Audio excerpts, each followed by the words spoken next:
Es bastante sabido que la gente de esta nación no entiende nuestro sistema bancario y monetario. Si lo hicieran, creo que habría una revolución antes de mañana por la mañana.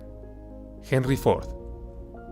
Se acerca la próxima crisis económica, y si quieres entender la situación y prepararte, este video puede ser un buen comienzo, porque hoy resumiré un libro llamado Segunda Oportunidad, escrito por Robert Kiyosaki. Kiyosaki es una de las pocas personas que predijo correctamente la crisis financiera de 2008. Durante la crisis, la riqueza no se destruye, simplemente se transfiere de un grupo a otro. Si estudias la historia, puedes predecir el futuro y prepararte correctamente. Este libro está dividido en 3 partes: pasado, presente y futuro. Parte 1. Pasado. En los próximos minutos verás cómo la historia se repite una y otra vez, y cómo los gobiernos simplemente se niegan a aprender sus lecciones. Kiyosaki habla de 2 términos importantes cuando estudia el pasado. El primero es la expansión cuantitativa, y el segundo, el patrón oro, bajo el acuerdo de Bretton Woods. Comencemos con la expansión cuantitativa. Esta simplemente significa imprimir dinero. Puedes preguntarte por qué no lo llamamos solamente imprimir dinero. Bueno, supongo que los gobiernos usualmente usan términos complejos para que la persona promedio no entienda lo que está sucediendo. Si tienes problemas financieros y decides imprimir dinero en tu sótano, entonces serías arrestado, ¿no? Sin embargo, el gobierno hace algo muy similar, sin que nadie diga nada. Los gobiernos generalmente imprimen dinero cuando están en crisis económica, o cuando el dinero se necesita para situaciones críticas como la guerra. ¿Por qué imprimir dinero es malo? La respuesta es que cada vez que se imprime dinero, la gente pobre y la clase media se empobrecen más, y los ricos, por su parte, se hacen más ricos. Imprimir dinero destruye el valor del dinero, aumenta la inflación y los impuestos. La riqueza de la gente común es robada a través de la inflación. La inflación es ciertamente mala para la persona promedio. Significa que el dinero que han trabajado duro para ganar es menos valioso de repente. Imprimir dinero no es un truco nuevo. Ha sido utilizado por los gobiernos durante varios siglos y lo aterrador es que siempre ha terminado en desastre. No hay evidencia alguna en la historia que demuestre que la impresión de dinero haya traído prosperidad a largo plazo. La impresión de dinero dirige a la gente pobre y a un gobierno aún más grande que se rige por fuerzas políticas en lugar de verdaderas leyes económicas. Kiyosaki da ejemplos del siglo XX, pero incluso volveré a una historia más antigua, y comenzaré con el Imperio Romano, porque cuanto más mires hacia atrás, más lejos podrás ver en el futuro. Cuando el Imperio Romano se enfrentó a la guerra, comenzaron a envilecer la moneda, lo que equivale a imprimir dinero. Como las monedas de plata y oro se utilizaban como dinero, comenzaron a fundirlas y agregar otros metales para aumentar la oferta monetaria. También probaron otra versión de impresión de dinero llamada recorte de monedas, lo que significa que cuando se recaudaba el dinero de los impuestos, recortaban los bordes de la moneda y luego fundían todas las piezas pequeñas para crear dinero nuevo. Incluso utilizaron la revaluación de la moneda. El gobierno tomó una moneda y luego pegó un 0 al lado del 1, y de repente tuvo 10 monedas. Todo esto eventualmente condujo a hiperinflación, aumento de impuestos y caos económico. Tras la Primera Guerra Mundial, Alemania, la República de Weimar, también comenzó a imprimir dinero para pagar reparaciones de guerra.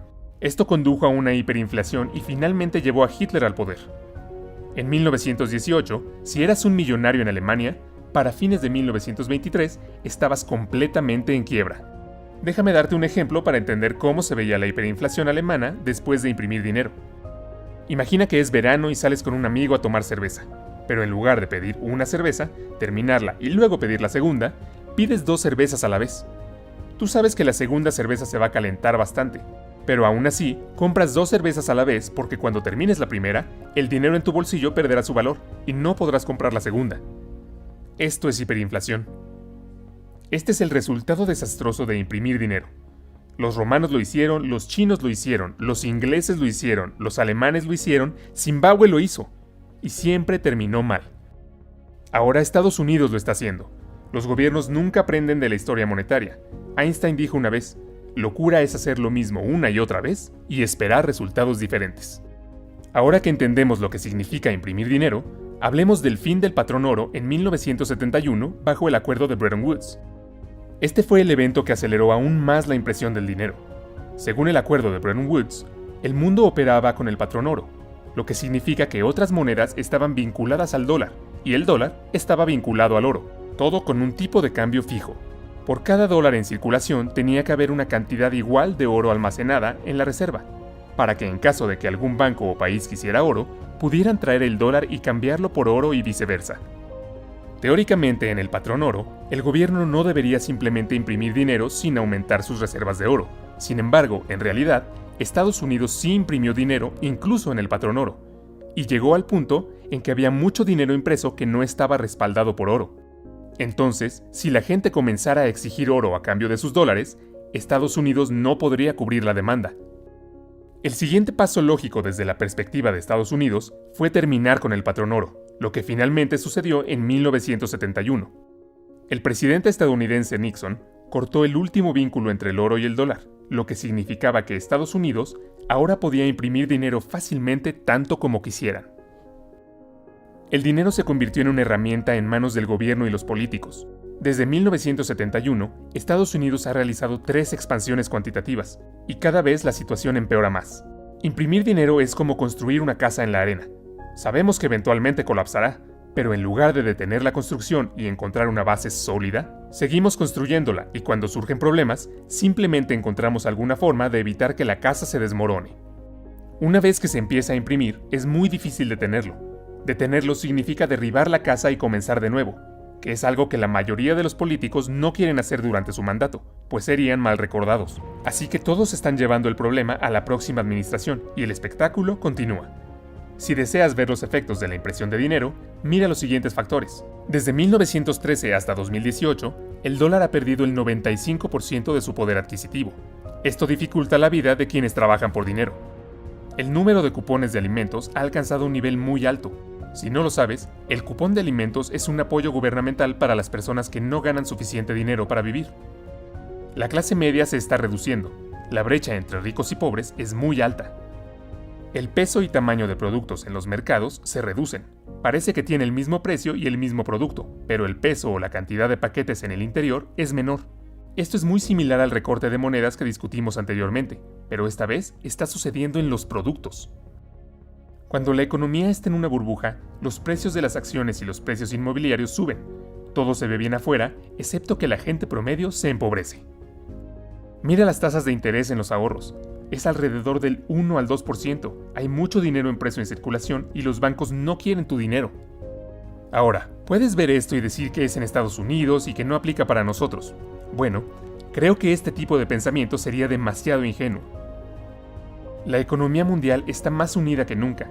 Kiyosaki dice que alrededor del 70% de las monedas mundiales se mantienen en dólares estadounidenses. El dólar es la moneda de reserva del mundo. No es necesario ser profesor de economía para comprender que si Estados Unidos cae, el mundo cae también. Otra cosa peligrosa es que casi todas las monedas del mundo son monedas fiduciarias, lo que significa que son solo papel, no hay oro u otra cosa que las respalde. Y la historia muestra que todas las monedas fiduciarias finalmente vuelven a su valor original, que es 0. No existe evidencia única que demuestre que no le sucederá lo mismo al dólar. El dólar ya ha perdido el 95% de su valor. ¿Cuánto tiempo crees que tardará en perder el 5% restante? Según Kiyosaki, lo que estamos experimentando actualmente no es una crisis financiera, sino una crisis educativa. La gente no entiende lo que está pasando y así es como los gobiernos pueden salirse con la suya al imprimir dinero. Y no se trata solo del gobierno de Estados Unidos, también imprimen otros gobiernos. El hecho de que no aprendamos nada sobre el dinero en la escuela no es un error o un accidente, es parte del plan. En el pasado no permitían que los esclavos leyeran y escribieran porque temían que los esclavos comenzaran a exigir sus derechos. El gobierno nos dirige a una cierta dirección y esa dirección no está diseñada para beneficiar a la persona promedio. Está diseñada para beneficiar a Wall Street y a los ultra ricos. A la mayoría de nosotros se nos recomienda trabajar duro, ahorrar dinero e invertir en algo a largo plazo en el mercado de valores.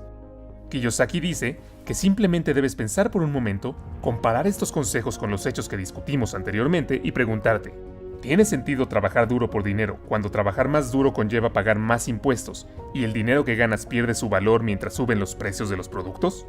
¿Tiene sentido ahorrar dinero cuando el gobierno imprime dinero? ¿Tiene sentido invertir a largo plazo en el mercado de valores, cuando el mercado de valores está siendo manipulado y las compañías toman una gran parte de sus ganancias a través de tarifas?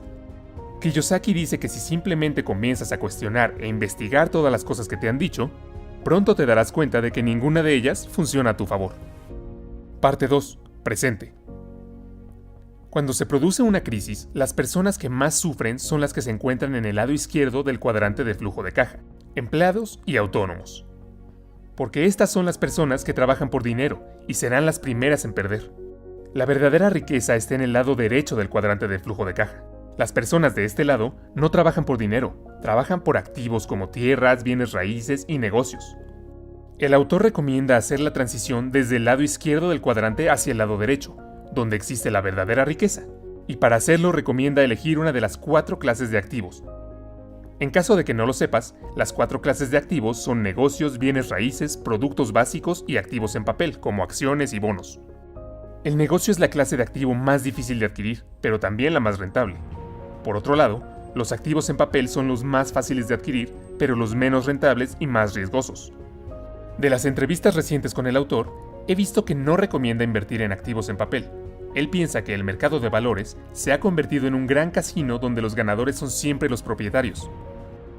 El tipo de activo favorito del autor es el inmobiliario, y cree que sería aún mejor si eliges algo que realmente te apasione. Parte 3. Futuro. Solo para recapitular lo que discutimos en partes anteriores, en la primera parte aprendimos que el gobierno imprime dinero y cuánto afecta a las personas que trabajan por dinero y ahorran dinero.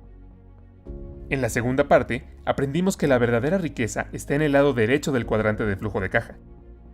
Finalmente, en esta parte compartiré algunos de los consejos del libro sobre cómo hacer la transición del lado izquierdo al lado derecho del cuadrante de flujo de caja. El primer consejo del autor es educarse financieramente jugando un juego de flujo de efectivo. La mejor manera de aprender algo es hacerlo realmente, y la segunda mejor manera es a través de la simulación, que es el juego de flujo de efectivo. Usualmente recordamos el 10% de la información al leer o escuchar. En comparación con esto, con la simulación este número sube al 90%. Juega al juego una y otra vez para aprenderlo bien y luego comienza a jugarlo en la vida real. El autor dice que hay muchos clubes de flujo de efectivo en todo el mundo y que las personas se están educando entre sí. Sin embargo, algunos de estos clubes están utilizando el juego para atraer personas para sus propios negocios y tal vez venderles algo al final. Entonces, haz tu propia investigación si planeas unirte a un club. El segundo consejo es convertirse en emprendedor. Empleado y empresario son 2 personas completamente diferentes. Su enfoque y mentalidad difieren mucho. Siempre escuchamos que hay que estudiar y conseguir un buen trabajo en una gran empresa, pero rara vez escuchamos estudiar mucho y ser emprendedor. Es por eso que la gente no se da cuenta de que hay otra opción, ni siquiera lo consideran una opción. Estamos lo suficientemente capacitados para pedir pescado, pero no para pescar. En el comunismo, el gobierno debe construir las casas y proporcionar empleos, pero en el capitalismo, los individuos construyen la economía. Desafortunadamente, la mayoría de la gente todavía vive en la mentalidad comunista y espera que el gobierno se encargue de todo. El autor aconseja encarecidamente convertirse en emprendedor, porque los impuestos y la ley están escritos a favor de ellos. Los emprendedores son quienes están construyendo la economía, creando nuevos empleos, desarrollando bienes raíces e invirtiendo. El gobierno necesita empresarios, de lo contrario no habría empleos y el gobierno no podría recaudar impuestos. Muchas personas piensan que convertirse en emprendedor es arriesgado, por lo que quieren un trabajo seguro en una empresa, pero ya no hay trabajo seguro. La mayoría de los trabajos se trasladan a la India, las Filipinas y otros países baratos. Tener un trabajo es realmente más riesgoso que convertirse en emprendedor, porque cuando tienes un trabajo tienes un solo cliente, y ese es tu empleador. Si él te despide, entonces estarás en serios problemas, pero si eres emprendedor, tienes muchos clientes más. Consejo 3. No vivas por debajo de tus medios, amplía tus medios.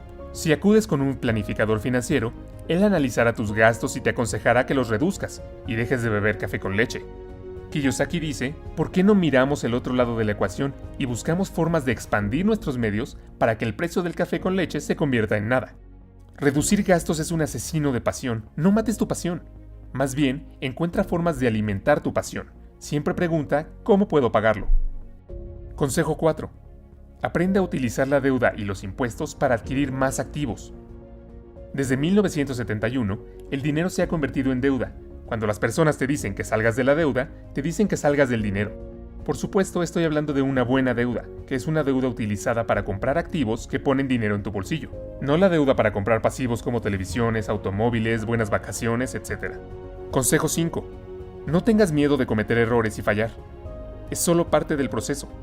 Simplemente recuerda cuántas veces tuviste que caer antes de aprender a andar en bicicleta con éxito. Debo aclarar que no soy experto financiero y te recomiendo hacer tu propia investigación. Lo que funciona para el autor o para mí puede ser completamente erróneo para ti. Convertirte en emprendedor es un trabajo difícil y tal vez no quieras trabajar duro, estar estresado y asumir toda la responsabilidad. Tal vez no te importan los activos y estás feliz de estar endeudado, pero conducir un Mercedes. Es tu vida y no es asunto mío ni de nadie más decirte qué hacer con ella. Gracias por ver.